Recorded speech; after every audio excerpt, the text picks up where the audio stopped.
एक रिलीजियस और philosophical tradition है जो ब्रह्मांड को यानी यूनिवर्स को ही अंतिम मानती है।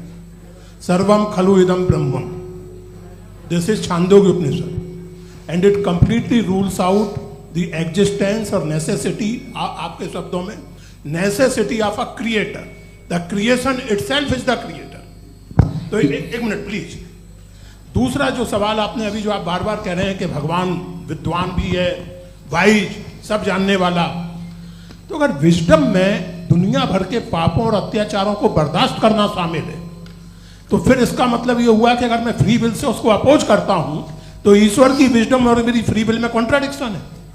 Because when I am opposing whatever is happening in Gaza, then I am opposing the God's will और गॉड्स विजडम। जवाब लेते हैं क्योंकि तो गॉड की विजडम में, एक मिनट सर प्लीज सर, ये एक जुमला, गॉड की विजडम है कि गाजा में जो कुछ हो रहा है वो हो रहा है, मैं उसको अपोज कर रहा हूं, तो मैं गॉड की विजडम के खिलाफ जा रहा हूं। एक सवाल। दूसरा ये नहीं, आपने दो ऑलरेडी। सर आप और सवाल कर लें, लेकिन मुझे दो जवाब दे। पहले आपने ये कहा, सुनिए मेरी बात सुनिए। इजराइल के गॉड के मुताबिक तुम्हारा ठीक हो रहा है ना? नहीं हो रहा है, ठीक नहीं हो रहा है। मैं बता रहा हूँ क्या हो रहा है। आप तशरीफ रखिए, मैं बता रहा हूँ क्या हो रहा है। Let me complete please. एक सेकंड गाइस, एक सेकंड। ये देखिए, ऐसा है कि ये सब बड़ा आपस में विचार विमर्श के बाद ये तय हुआ था कि कुछ नियम बना लिए जाएं ताकि एक टाइम बाउंड बातचीत चले। और भाई साहब, आप बड़ा जरूरी काम कर रहे हैं, लेकिन कैमरे के फ्रेम में आके उस काम को गड़बड़ कर दे रहे हैं। ठीक है गुरु, अब मेरे को कहीं का गुस्सा कहीं निकालना था, सॉरी। नहीं, कोई गुस्सा नहीं है जी। तो प्रोफेसर ने सवाल पूछे, आप उनके जवाब दें। और थोड़ा ये सब लोग थोड़ा ख्याल रखें भाई, सवाल संक्षिप्त रखें जी। आपने दो सवाल किया। सबसे पहला ये कहा कि हमारे पास ये कॉन्सेप्ट है कि ये यूनिवर्स खुद नेसेसरी बीइंग है, creation itself is the creator. How irrational is this कि मैं एग्जिस्ट करूंगा बाद में, लेकिन अभी एग्जिस्ट कर भी रहा हूं, यानी एक ही टाइम में एग्जिस्ट भी कर रहे हैं, नहीं भी कर रहे हैं। This is not true. दूसरी चीज, आपने कहा कि अगर इजराइल में, सॉरी माफ कीजिएगा, Israel doesn't exist, occupied Palestine में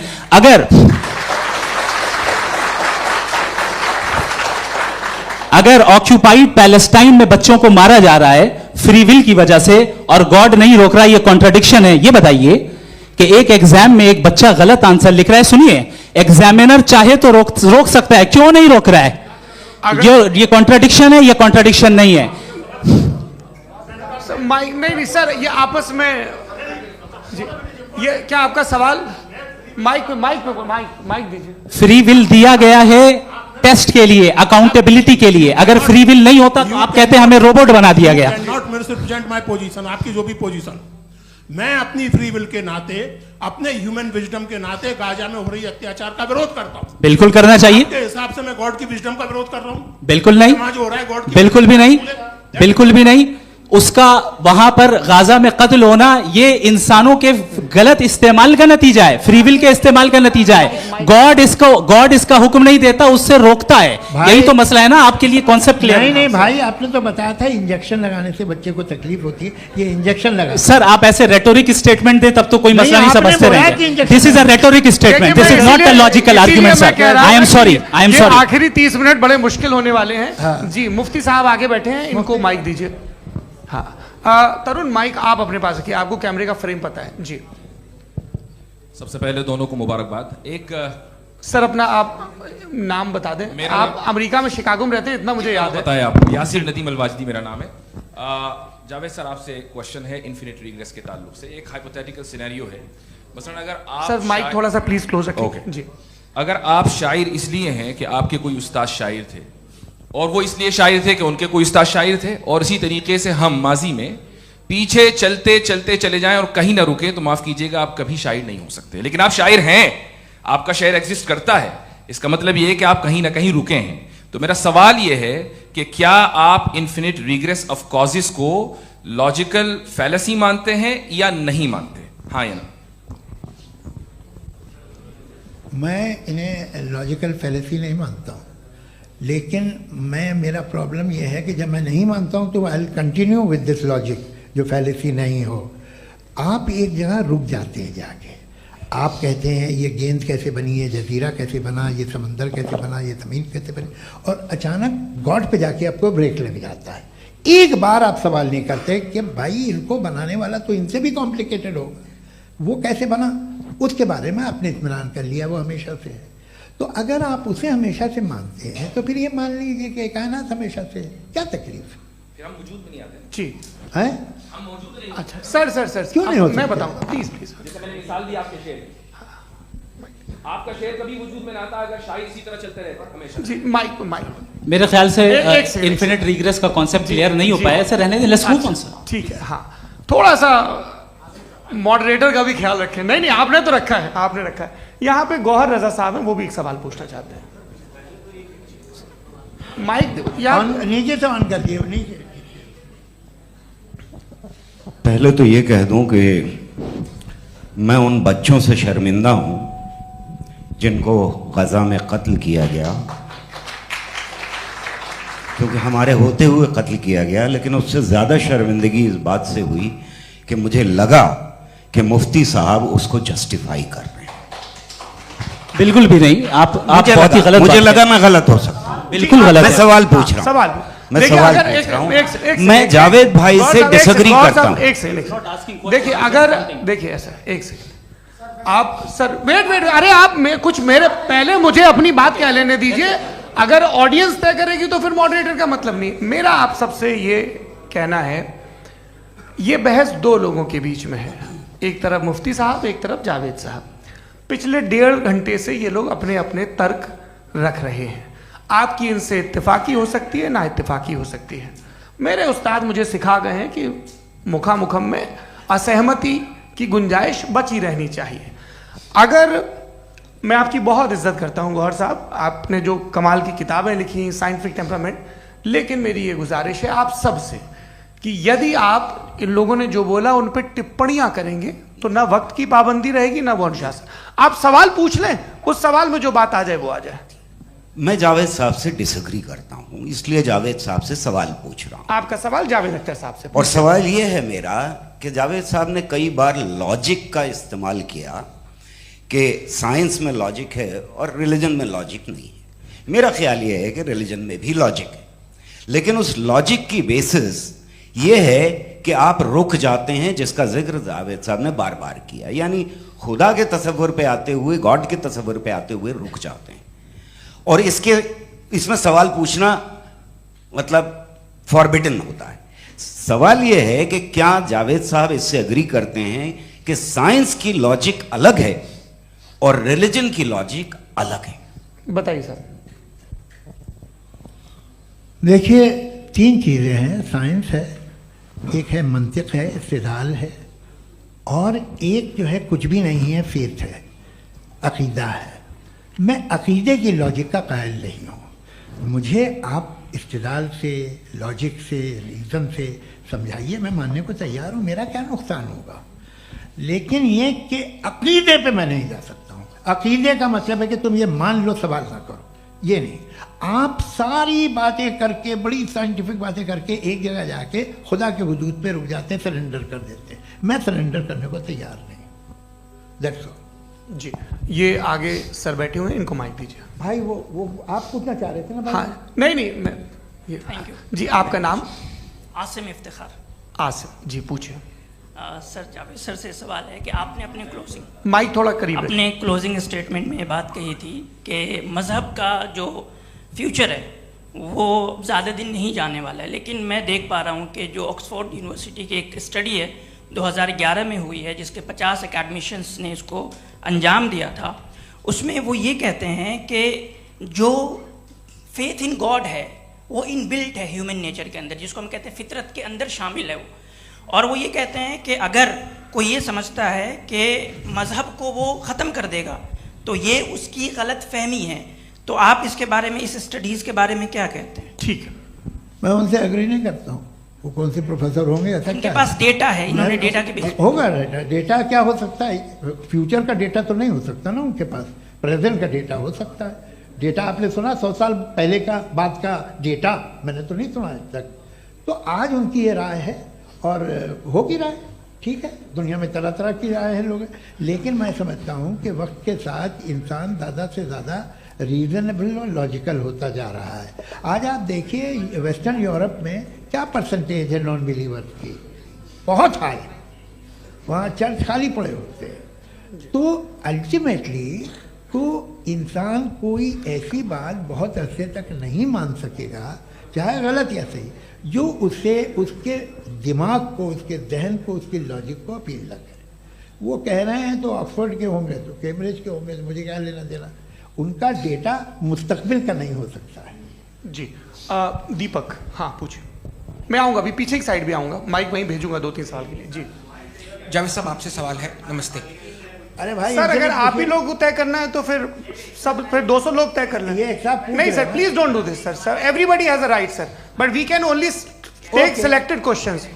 नो सर, अरे ये यंग लोग भी हैं तो इनकी ये अब उतने यंग, भाई आप यंग हैं कि नहीं हैं? वो कह रहे हैं वो भी यंग हैं साहब, आप उनकी नौजवानी पर दावा उनको ही करने थे। हाँ मुफ्ती साहब आप यंग, हाँ पूछे। अरे भैया सर मेरा सवाल ये है, कुछ इनसे भी तो पूछो। जी नहीं, बस आपसे एक सवाल है। जैसे थीस्टों के पास अपने जो ईश्वर को मानते हैं उनके पास अपने सोशल गेट टुगेदर्स हैं। 5 रोज़ आज क्रिसमस आने वाला है, होली है, दिवाली है, ईद है। एथिस्ट क्या ऑफर कर रहे हैं? मतलब मैं इनकी दुकान से बोलूं मैं आना चाहता हूं उस तरफ, पर मैं अट्रैक्ट नहीं हो पा रहा हूं। मैं सोशल गेट टुगेदर्स क्या है आपके पास? वो ये कह रहे हैं कि जो धार्मिक लोग हैं, अलग अलग धर्म के लोग, उनके उत्सव त्योहार कांग्रेगेशन बहुत हैं। अब आपको मैं एक सुनाता हूँ, यहाँ हिस्टोरियन भी बैठे हैं। मृदुला जी आप बताइएगा सही है कि नहीं। ये एक कॉन्स्टेंटाइन, एक ग्रीक रोमन बादशाह था जो क्रिश्चियनिटी आने के 400 साल बाद उसने डिसाइड किया कि मैं क्रिश्चियन हो जाऊंगा, मेरी पूरी स्टेट कैंसिल हो जाएगी। उस ज़माने में ऐसे ही होता था, राजा जो धर्म इख्तियार करता था वो जनता भी कर लेती थी। इसलिए कि वो हो गया था बैंकक्रप्ट, और उसे जो मेडिटेरियन कोस्ट के रिच क्रिश्चियन वो थे मर्चेंट, उससे पैसा चाहिए था। तो उसने कहा यार क्रिश्चियन हो जाओ। तो उसने अपने वजीर से कहा कि भाई ये हिस्ट्री है कि अब हम लोग क्रिश्चियन हो जाते हैं। पहले सर हो जाएंगे, कोई प्रॉब्लम नहीं है, लेकिन एक प्रॉब्लम ये है कि 17 दिसंबर से 25 दिसंबर तक जो पेगन फेस्टिवल होता, जो पेगन जो फेस्टिवल होता है वो बंद हो जाएगा, इसलिए कि हम क्रिश्चियन हो गए तो होगा नहीं। तो वो बच्चों को बहुत बुरा लगेगा, पब्लिक को बहुत इन्जॉय करते हैं, खासतौर से 25 को मेन डे। उसने कहा हाँ ये तो सही कह रहे हो, ये जीसस क्राइस्ट की पैदाइश कब थी? कहते साहब वो अप्रैल में थी। नहीं कट करो, वो 25 दिसंबर को है। यह हकीकत है जी। और 400 साल बाद क्रिश्चियनिटी के अप्रैल से दिसंबर ले आए, और इसलिए कि यहाँ पेगन फेस्टिवल होता था। अब मनाते हैं आप आराम से। ये जो सारे फेस्टिवल हैं ये रिलीजन से, हर एक को एक इंटरटेनमेंट डिपार्टमेंट चाहिए होता है अपनी कंपनी चलाने के लिए। तो ये रिलीजन ने, ये सेकुलर त्यौहार थे जिन्हें रिलीजन्स ने ले लिया है। ये मौसम के थे, फसलों के थे, किसानों के थे, उसको आपने लेके रिलीजियस रंग दे दिया। ये कोई रिलीजन से थोड़ी आए आप। अच्छा हमें देखिए, हम तो मुल्द हैं, हम ईद मनाते हैं, हम दिवाली मनाते हैं, हम होली मनाते हैं, हम क्रिसमस मनाते हैं। बम्बई की फिल्म इंडस्ट्री की सबसे बड़ी होली हमारे घर में, सबसे बड़ी ईद हमारे घर में। वो हमारे सोशल वो है, हमारे हेरिटेज है। ऐसा थोड़ी है कि we will throw the baby along with the water. ये तो अच्छी चीज़ है, इन्हें रखो, जो बेकार है फेंक दो। जी हाँ हेलो जी, मेरा सवाल नादवी जी से है। जैसा कि आपने बोला कि गॉड टाइम के भी परे हैं और गॉड इतनी कॉम्प्लेक्स चीज़ है कि उसे ह्यूमन माइंड समझ नहीं सकता, और गॉड ने अर्थ पे फ्री विल भी दे दी है, तो आप अपना वक्त ज़ाया क्यों कर रहे हैं गॉड के बारे में बात करके? अपन को तो बात करनी चाहिए कि सोसाइटी को बेहतर कैसे करें। जी मैं गॉड वही बताता है सोसाइटी को कैसे बेहतर करे। अभी मैं आपका जवाब देता हूँ। आपने कहा कि टाइम पे वो एग्जिस्ट नहीं करता, नहीं, मेरा सवाल ये है कि जैसा आपने बोला कि गॉड बहुत ही कॉम्प्लेक्स चीज है। मैंने कहा ही नहीं कि कॉम्प्लेक्स है, तो आपके अल्फाज हैं।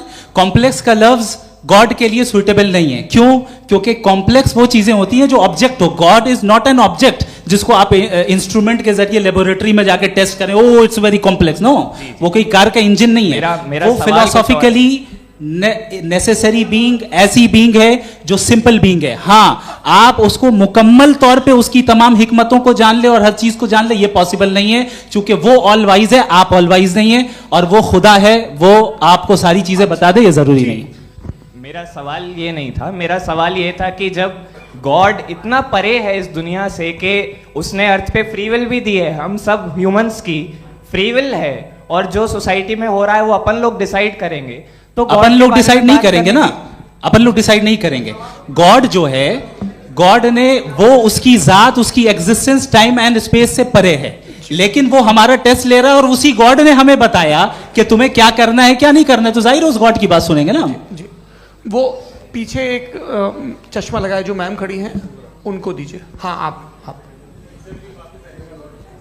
जी जी बिल्कुल आएंगे। देखिए मैं कोशिश कर रहा हूँ सब तरफ जाने की। हाँ उनको दीजिए माइक जी। हेलो सर, मैं ओमनी प्रेजेंट नहीं हूँ, टाइम पाबंद हूँ और जहां तक कोशिश कर सकता हूँ करूंगा। जी अपना नाम बताइए। मेरा नाम उर्सुला है, मैं दिल्ली यूनिवर्सिटी की एक स्टूडेंट हूँ और मैं स्टूडेंट फेडरेशन ऑफ इंडिया से हूँ। मेरा सवाल मुफ्ती जी से है कि इस हॉल के इस कमरे में बैठ के हम लोग रेप की मोरालिटी के बारे में फिलोसफिकली बात तो कर सकते हैं, बट असलियत ये है कि रोज़मर्रा की ज़िंदगी में औरतें रेप के थ्रू गुजरती हैं और हम लोग सिर्फ नंबर्स पे इस तरह नहीं देख सकते, क्योंकि कितनी औरतें हैं इन कंट्रीज़ में जहाँ पे आप बता रहे हैं कि केसेस कम हैं जिनका एक्सेस है कि वो जाके केस फाइल कर सकें। कितनी औरतें हैं जो जिनको काम करने की आज़ादी है उन कंट्रीज़ में। यूरोप में ये आज़ादी आ गई, यूरोप में ये रूल्स आ गए, तो हम आज उसके बारे में बात कर पा रहे हैं। जी जवाब। आपने ये कहा कि कमरे में बंद होकर हम लोग इस पर फिलोसफिकली बात कर सकते हैं, लेकिन हकीकत में क्या हो रहा है, वो ग्राउंड लेवल पे क्या हो रहा है जो बहुत गलत हो रहा है, और वो सफ़र कर रही हैं। आई एग्री, बहुत गलत हो रहा है, और जो गलत हो रहा है उसको हमें रोकना है। और क्यों रोकना है, वो गलत क्यों है, हमारे पास इसका ऑब्जेक्टिव फाउंडेशन है, इनके पास उसका ऑब्जेक्टिव फाउंडेशन नहीं है। मैं ये कहना चाह रहा हूं कि जहां पे भी जुल्म हो रहा है, जहां पे भी औरत पे जुल्म हो रहा है, या उसकी इज्जत लूटी जा रही है, या उसे तकलीफ पहुंचाई जा रही है, और सिर्फ औरत नहीं किसी इंसान के ऊपर भी जुल्म हो रहा है, तो उसके खिलाफ खड़ा होना, ये मॉरलिटी हमारे पास गॉड के पास से आई है। वरना जावेद साहब तो कह रहे हैं कि जो है मेजॉरिटी डिसाइड करेगी, तो मेजॉरिटी तो कभी भी बदल सकती है।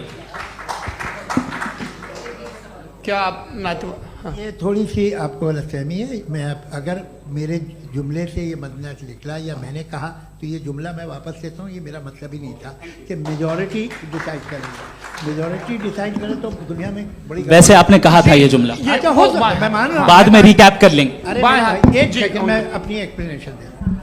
मुनासिब बात यह है कि हम सब के सब दिल में जानते हैं कि क्या अच्छा है क्या बुरा है, हमें पता है अच्छी तरह से। जो लोग बुरे काम करते हैं उन्हें भी मालूम अच्छा क्या है। यही तो सवाल था हजरत कि फिर ये मोरालिटी आई कहां से? Cross examination. हाँ जी हाँ। मोरालिटी साथ रहने की डिजायर से आई है, यानी साथ रहकर जो कुछ कह दे जो कुछ कर दे वो हो जाएगा? नहीं तो आप कायदे से रह ही कर सकते हैं जब तक लोगों में मोरालिटी हो, वरना क्यास हो जाएगा। ये आपको कैसे पता? जी हमने देखा ना, जहां मोरालिटी का क्यास हो गया, हम देखते हैं। कहां पे देखते भाई? दुनिया में। आप जो कह रहे हैं आप कहीं पे अगर गलत हो रहा है इस बहस तो के उसको बाद आप मैं आप लोगों देखिए, को सर मुफ्ती आप एपिस्टेमोलॉजी की बात कर रहे हैं, मैं ऑन्टोलॉजी की बात कर रहा हूं। मैं इस बहस के बाद आप दोनों लोगों को चाय पे होस्ट करूंगा, वहां पे क्रॉस एग्जामिनेशन कर लीजिएगा। अभी ऑडियंस का हक मार रहे हैं आप लोग भाई, सर जस्ट लोग हैं आप लोग। और ये भाई ये हाँ उधर आएंगे, जी सर आएंगे। अच्छा सर मेरा नाम लईकुर रहमान है और मैं अलीगढ़ मुस्लिम यूनिवर्सिटी का स्टूडेंट हूँ। और जहाँ तक मुझे पता है कि sir you are also product of Aligarh Muslim university. मैं भी उसी चमन का बुलबुल। हाँ सर, तो बहुत खुशी हुई मुझे जान करके कि मैं आपसे मिलूंगा। सवाल सर मेरा सवाल यह है, सर सैयद अलैहिर्रहमा का नज़रिया यह था कि खुदा के वजूद को अक़ल के दायरे में रह कर के तलाश करना, न कि पूरी तौर से उसका इनकार कर देना। Sir how will you define it? नहीं तो ये तो आप इन्हें बताइए। ये सवाल आपसे खुदा का वजूद साबित कर रहे हैं तो सर आपने इनकार कर रखा है, इस वजह से मेरा क्वेश्चन। उन्होंने यही सर से एक सेकंड, सर सैयद ने यही कहा ना कि अक्ल से आप खुदा के वजूद को साबित नहीं कर सकते, यही कहा ना भाई। वो उन्होंने कहा कर सकते हैं और वो कर दिया गया आज। वो फोन तलाश करना या साबित करना अक्ल से अक्ल से नहीं हो सकता। अरे सवाल तो सुन लीजिए जी। अक्ल से नहीं हो सकता है, यही कहा ना आपने। अक्ल से हो सकता है? अरे वो यही कह रहे हैं भाई, आप बता रहे हो सकता है, वो तो कुछ और। आप अगर सर देखो नौजवान फोन ले लो, वो इतनी कमाल की यूनिवर्सिटी है। अरे भाई दे दो जरा, एक मिनट दे दो भाई, मेरी बात सुनो, माइक पे बोलो ताकि जो लाखों लोग देख रहे हैं। माइक दे दो ना। अरे देंगे ना माइक, तुम ठहरो तो। हाँ सर मेरा सवाल ये था कि सर सैयद अलैहि रहमा का एक नज़रिया था अपना कि खुदा का जो वजूद है उसको अक्ल के दायरे में रह करके तलाश करना है, न कि पूरे तौर से इनकार कर देना है। ये उनका कॉन्सेप्ट था। लेकिन मेरा सवाल ये है कि आप इसको कैसे डिफाइन करते हैं, एक्सप्लेन कैसे करेंगे, मैं आपसे जानना चाहता हूँ, क्योंकि you are the product of Aligarh Muslim university. मुझे अक्ल के दायरे में रख के मैंने बहुत तलाश की, मुझे मिला नहीं। हाँ ये इधर वो चश्मा लगाए जो, हाँ उनको दे दीजिए। जी जी फटाफट पूछिए, बस 5 मिनट है, 5 मिनट में खत्म हो रहा है। हाँ अस्सलाम वालेकुम मुफ्ती साहब। एंड मेरा सवाल जावेद अख्तर साहब से। क्या नाम है आपका? अरे भैया सब मुझे तो पूछ रहे हो। हाँ, फैज पूछिए फैज साहब। तो मेरा सवाल ये है कि अभी जो एथियस्ट है वो problem of evil argument use कर रहे हैं अगेंस्ट मुस्लिम्स, राइट? कि इस दुनिया में इतना सारा इविल है और अगेंस्ट मुस्लिम तो यहाँ अगेंस्ट थियस्ट। हाँ थोड़ा सा करेक्ट कर लीजिए भाई, पूरी मशक्कत ही इसी बात की थी कि किसी एक मजहब पे बात ना टिके। जी तो बेसिकली ये आर्ग्यूमेंट ऐसा है कि इस दुनिया में इतना ज़्यादा ईवल एग्जिस्ट करता है और अगर एक ऑल गुड गॉड है तो वो रोकता क्यों नहीं है? लेकिन इस सवाल में एक हिडन अजम्पशन ये है कि इस दुनिया में ईवल एग्जिस्ट करता है। अब एथियस्ट ये कैसे ऑन्टोलॉजिकली प्रूव कर सकते हैं कि इस दुनिया में ईवल एग्जिस्ट करता है? मैं आपको बताता हूँ, थोड़ा सा समझा। नहीं सर, हम लोग इनको सुनिए। नहीं please don't do that. I want to explain ontologically. नहीं हम समझ गए सर, इनको अब जवाब देने दीजिए। अच्छा सवाल पूछ लो मैं। अभी तक क्या था वो मैं थोड़ा सा ऐड ऑन कर लेता हूँ। तुम गुरु, तो हम जब इसका राउंड 13 करेंगे ना तब तुमको स्टेज पे बिठाएंगे। जी तो हाँ जल्दी से। तो देखिए एथियज्म के हिसाब से सब कुछ रैंडमली बन गया है, सब कुछ एटम्स और मॉलिक्यूल्स है। एक पत्थर में और मुझ में सिर्फ इतना फर्क है कि हम लोग एटम्स और मॉलिक्यूल्स का अलग अलग रीअरेंजमेंट है। अब एक पत्थर को कोई इंसान तलवार से 2 टुकड़ों में काट दे या मुझे, according to atheism it is same. There is no evil and good according to atheism. जी अच्छा फैज साहब का सवाल ये है कि हाँ कोशिश भी करते तो इससे गलत सवाल नहीं कर पाते। एक लाइफ फॉर्म है और लाइफ फॉर्म में फीलिंग्स हैं, मतलब लाइफ फॉर्म सुनता है, देखता है, टेस्ट कर सकता है, फील कर सकता है। तो उसकी जो ये जो क्वालिटी इस बबल में आ गई हैं वो जानवर में भी है, इंसान में भी है। तो जाहिर है कि उसे कोई तकलीफ पहुंचेगी, तो चूंकि उसके पास वो सेंसिटिविटी है तो मैं करेगा। पत्थर में वो सेंसिटिविटी नहीं है। तो ये क्या सवाल हुआ कि अगर पत्थर को काटा तो पत्थर को तकलीफ नहीं होती, तो आपको काटे तो आपको क्यों तकलीफ हो? बैठ जाइए। जी हाँ अगला सवाल। हाँ पूछे जी जावेद अख्तर साहब। अरे भैया सब आप लोग मुफ्ती साहब को छोड़ रहे हैं, तो मेरे ही पीछे पड़े हैं क्या? फिर चलो बोलो भाई। You asked how God can exist when children die in Gaza. हाँ? You asked how God can exist when children die in Gaza, and you also mentioned the rise of atheism in Europe. But the same events also are leading many atheists and non-believers to turn towards faith. How do you interpret this contradiction, where suffering pushes some away from God, yet brings others closer to belief? देखिए आपको एक बात बताऊं, दुनिया perfect तो कहीं भी नहीं है, हर जगह कुछ खामियां हैं। बेटा एक मिनट आप ही को कहेंगे, देखो वो तो कुछ खामियां, कमज़ोरियां, खराबियां सब जगह है।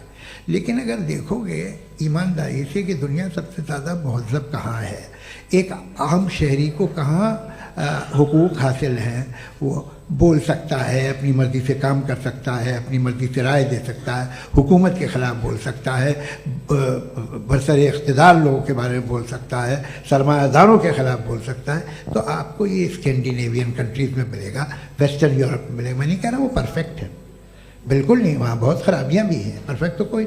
लेकिन जिन जिन मुल्कों में, लैटिन अमेरिका देखो, गल्फ़ देखो, वहाँ पर आपको ये ज़रूर है कि रेप नहीं होते होंगे। रेप की ज़रूरत क्या है भाई? उसको तो ख़रीद लो, घर में रखो, सड़क पर रेप करने की क्या ज़रूरत है? मगर सुनिए, मगर हकीकत ये है कि वहाँ शख्सी आज़ादी राय देने की, बोलने की नहीं है। जी ये एक आखिरी सवाल मुफ्ती साहब से। हाँ मैम इनको माइक दीजिए। शुक्रिया। मेरा नाम मनीषा है, मैं हरियाणा से आई हूँ। मैं मुफ्ती साहब से एक बात पूछना चाहती हूँ। आप बार बार जावेद साहब को कॉन्ट्राडिक्ट तो कर रहे हैं कि आपने ये कहा, लेकिन आप भी अजम्पशंस के बेसिस पे बात कर रहे हैं। आपने खुदा के होने का कौन सा प्रूफ पेश किया है, खुदा की एग्जिस्टेंस का? अब इस सवाल को अलग रहने दीजिए, कौन एथीस्ट है कौन नहीं है। और दूसरी बात जो आपने एक छोटी सी कही थी कि ये फ्री विल का इस्तेमाल करता है इंसान अपनी, लेकिन उस फ्री विल का इस्तेमाल में मतलब खुदा ने ये दे दी सबको ये इजाजत कि वो कितना घिनौनापन और कितने ज्यादा खराब से खराब तरीके इस्तेमाल कर सकते हैं। जब आप सुनते जी, आप फ्री विल को मानती है ना, या अब कहती है कि फ्री विल नहीं है ना, मानती है ना? तो अब आपके पास इसका कोई एक्सप्लेनेशन नहीं है कि अगर एक इंसान उस फ्री विल का इस्तेमाल करके गलत काम कर रहा है और बच के अच्छी जिंदगी गुजार के निकल जा रहा है, उसका कोई रिकम्पेंस नहीं है। हमारे वर्ल्ड व्यू में जो इंसान गलत काम कर रहा है उसको भी रिकम्पेंस यानी उसका बुरा बदला मिलना है, और जो सही काम कर रहा है उसको सही बदला मिलना है। लिहाजा जो फ्री विल है वो इस तरीके से है कि एक लिमिटेड टाइम तक खुदा ने मोहलत दी है। ऐसा नहीं कि छूट दे दी, जो करना है करते रहो हमेशा। वक्त आएगा जब एग्जाम का टाइम खत्म होगा तब रिजल्ट आएगा, दौराने एग्जाम जबरदस्ती आपको नहीं बताया जाएगा। अरे भाई एक सेकंड, जी, एक सवाल मुफ्ती साहब से मेरा, मुफ्ती साहब से जी, रुक जाइए, आपसे फोन, आप इसके बाद आपसे यही रहेंगे वो। हाँ, बोलिए। मैं मुफ्ती साहब एक ही सवाल करता हूँ कि अगर जो हो रहा है फ्री विल से हो रहा है और एक दिन बरोज़ क़यामत इंसाफ होगा मैशर में वगैरह वगैरह, तो दुआ क्यों मांगते हैं लोग? दुआ मांगते हैं इसके मतलब है अभी भी उसने ये डिपार्टमेंट रखा है कि मैं रोजमर्रा की जिंदगी में बिल्कुल बिल्कुल ही कैन। तो तुम कैन हो, तुम मुझे नौकरी दिला देते हो, मेरे बेटे को ग्रीन कार्ड दिला देते हो, और 45,000 बच्चे मरते उन्हें रोकते नहीं हो। नहीं तो क्या आप ये कह रहे हैं कि इस दुनिया में जालिमों को कभी पकड़ ही नहीं होती है? अरे जो भी पकड़ होगी वो बच्चे रोते हैं। बिल्कुल, देखिए मैंने अपने ओपनिंग स्टेटमेंट में यही कहा था कि जनाब जावेद साहब सिर्फ इमोशनल आर्गुमेंट देंगे। This is an emotional argument. ये छोटे मोटे इसके पीछे का रीजन मैंने बताया क्या है। देखिए मैं बार-बार यहाँ पर मंच से आप लोगों को सज्जनों इसलिए कह रहा हूं ताकि थोड़ा सा आपके कॉन्शियंस पे जोर रहे कि आपको ऑर्डर बचा के रखना है। वक्त तय हुआ था, ये वक्त पूरा हुआ, आपने इतने धैर्यपूर्वक सुना, मैं आप सबका बहुत बहुत शुक्रगुजार हूं। यदि इन दोनों विद्वानों की इच्छा होगी तो कभी हम इस बातचीत का राउंड 2, राउंड 3, यही तो देखिए खूबी है इंसान की कि बहस मुबाहसे में वो पड़ा रहता है। आप लोगों ने बड़े धैर्य का परिचय दिया, बहुत बहुत शुक्रिया। इसी के साथ ये बातचीत यहाँ पे समाप्त होती है। आप लोगों को मैं एक बात बता दूं, ये सारी बहस हो गई, अब मुफ्ती साहब और बड़े मुफ्ती साहब इन के साथ में खाना खाने वाला हूँ।